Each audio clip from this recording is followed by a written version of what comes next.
everyone, welcome to the first episode of Coffee with a Landscaper. Today I'm with Kieryn from Ladybug Landscapes. Kieryn, could you please introduce yourself? Of course, yeah. Thanks for having me. Name's Kieryn, run Ladybug Landscapes, have for 7 years now. Started in maintenance out in the Hills District, and we slowly converted to a full construction business. Went through just softscaping installs, worked with designers, and just picked up bigger and better jobs. And yeah, now it's high-end residential construction, and that's what we specialize in. Great. Yeah. So today we are in one of your beautiful projects here in Maroubra. Yeah. I will ask you a few questions today to learn a little bit more about yourself, about your business, and how you run your business. Sure. So could you just tell us a little bit more about how you started your journey as a landscaper? Yeah, so I was working all the way back at the start. I was working in IT, which I thought I always wanted to do, and did it for a year and hated it. And then was just looking for things to do, looking at other people working, saw some landscapers and thought I'll give it a try. So I started my apprenticeship with Andrew Edwards, who taught me so much, really good experience doing my apprenticeship with him.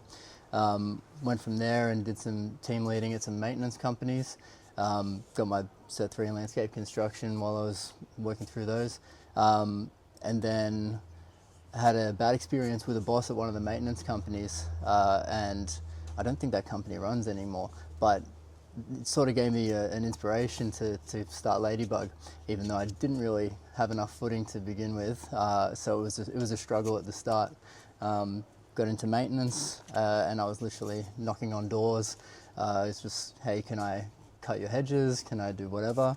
And it was do or die, because I didn't have enough money to eat at that time. Yeah. So it was like, either get the job or I don't have dinner. So it was good motivation, and it just sort of snowballed from there. Cool. And how did you switch? What made you want to switch from garden maintenance to hardscape?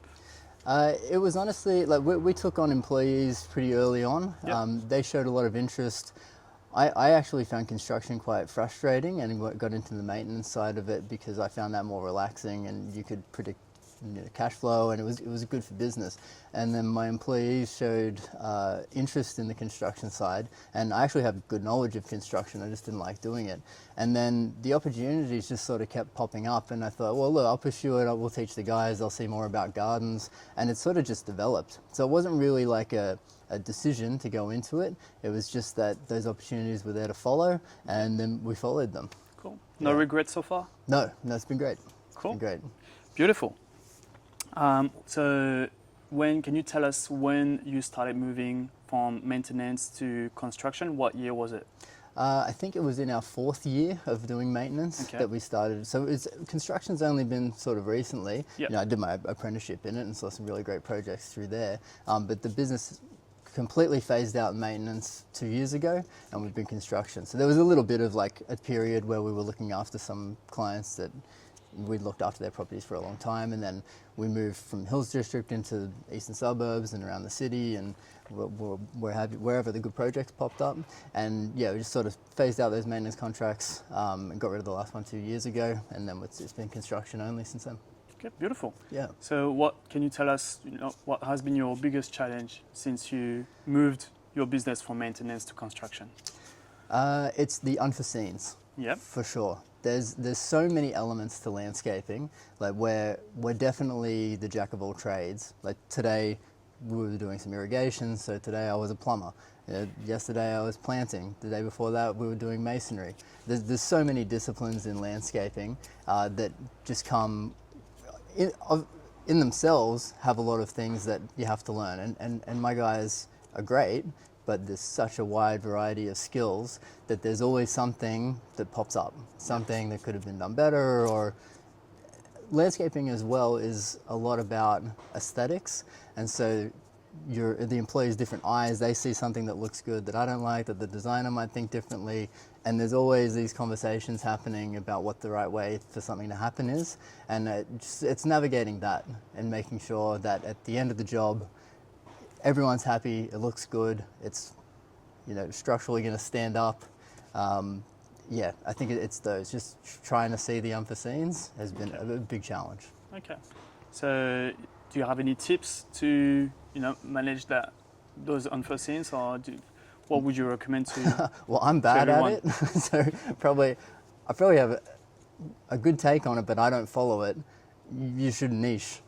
You should just pick one thing, because then you don't have 6 different disciplines that you're trying to figure out all of the things for. If you just do your masonry or you specialize in that, then you've got just the problems in that to solve. And at least, yeah, so the smaller your skill set that you specialize in, probably the better. But again, I don't do that.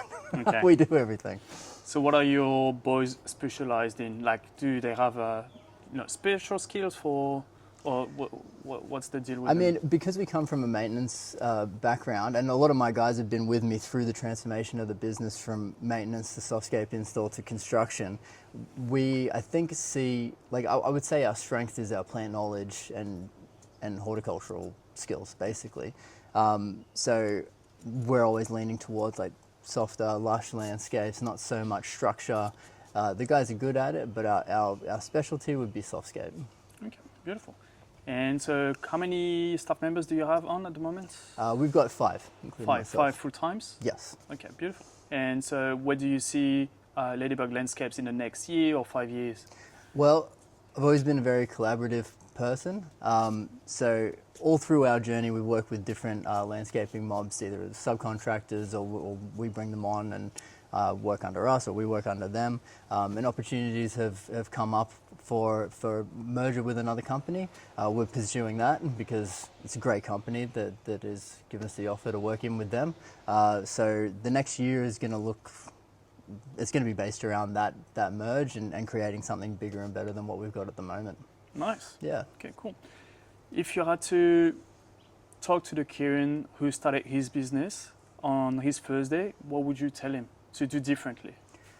I would say back then I was very anxious about like tax and the paperwork and all that sort of stuff. Yeah. I thought if I did it wrong, I was going to go to jail. Like I really thought like I'm going to fuck up and end up in prison. And it was like always stressing me out. I was up at night, and like it's obviously important that you do it right, and we keep clean books and whatever. Like, but the amount of stress that I had when I was starting just was not necessary. So I would tell myself, chill out. It's going to be okay. There's a bit of leeway. You're not going to get your tax wrong, and they're going to put you in solitary confinement. You know, it's this. Yeah. Okay. So, could you tell us a little bit about how you manage your personal life and your professional life? I know it's been a struggle for a lot of landscapers to manage both of them. Yeah. Family time and then clients, staff, and all that. What's your trick, Look, if you have any? Look, it is hard. Yep. Because running a landscaping business, especially higher end construction where there's a lot of collaborators working with designers, clients, other subcontractors, there's a lot of moving parts. So it's very hard to turn off. I just had my first child, he's almost 10 months old now. And so that's sort of shifting my perspective a bit about how I manage all of that. Because before it was fine, I could wake up and work and go to sleep and that was fine. It was just me and no one cared. But now people want me there where I'm not looking at the phone or going, oh fucking what's wrong now or whatever. So in all honesty, I'm learning how to manage that still. There's just a lot of moving parts. So I don't have any good tips for that. Again, I'll go back and niche down so you've got less problems. Probably a good idea. Yeah. So so that's good to hear. So what does success look like to you then? Yeah, that's a developing one for me. For many years, success was based on numbers. I had financial goals, or I had, if we just got this many staff, or if we got someone in the office that'd be able to run this, or there were all these. What was it? Can you tell us one of those goals? How many staff did you want at a time? When we were doing maintenance, I was hoping to get up to 20 staff. I had this whole plan laid out, but we had 2 staff. So there was no way I could have known what was going to come with all the 20 staff, all the issues. But, I had all this broken down in a big document, like, if we get to here, I can take home this much and I'll be killing it and I won't have to do anything. And it's just ridiculous thinking back now. But you get excited when you start a business and you don't know what you can't do and whatever. But yeah, success now, you know, as I said, I've had a kid, and it's shifting for me. And I'm actually not landed right now on what success looks like for me. I think like being able to be creative is important to me. So I guess those opportunities that come up where I'm able to do that, I want to pursue that. And then that helps me be authentic in myself, which helps me be there for my family because I've had that outlet to be me and I'm not stressing out trying to do things that I don't want to do. So yeah, it's a developing one for me, but I think I'm stepping away from being this like numbers focused or pie in the sky sort of success goals and just looking more a little internally and yeah, it's developing. I'm not sure right now.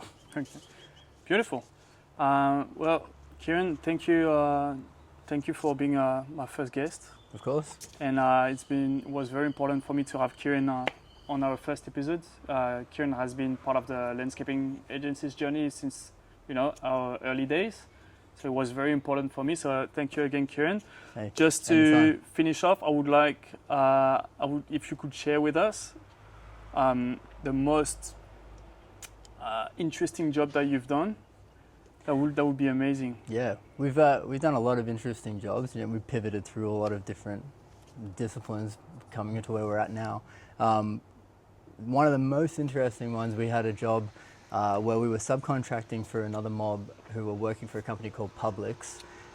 Publix had they were doing pubs and clubs in the city, and I took on the job without knowing, but when we got there, it was very clear that this company was affiliated with the Hells Angels because there were a bunch of guys. You come in, you got your shoulder, you're ready to work, and there's a bunch of guys tatted up standing like this, and you're thinking, what are these guys doing? Like, they're not foremen, they're not telling you really what to do, but they look really intimidating. And so we did, I think it was 5 different venues with the Hells Angels as our foremen, and it was a lot of intimidation. And it was a lot of, all these jobs ran overtime and there's fines for working past hours and noise restrictions and whatever. And so you've got these guys and they're standing over you like this and they're like, be quiet, you have to be quiet when you work. And we're there with power tools going like, they're as loud as they are, I can't quieten them down. So yeah, some of the guys who've stuck with me from the beginning came through those jobs and we talk about them all the time still because it's such a surreal experience just being there like, sort of almost scared for your life, but like doing really cool work. Yeah, that was one of the most interesting set of jobs that we did. Definitely most interesting clients. Okay, nice. That's Yeah. an interesting story. Yeah, unique So one. we won't get in trouble if we post the video? No, I hope not. I'll find out. I'll get a knock on the door. Hey, we did good work. The jobs are done. All right. Thank you so much, Kieryn, for being here today, and then up to the next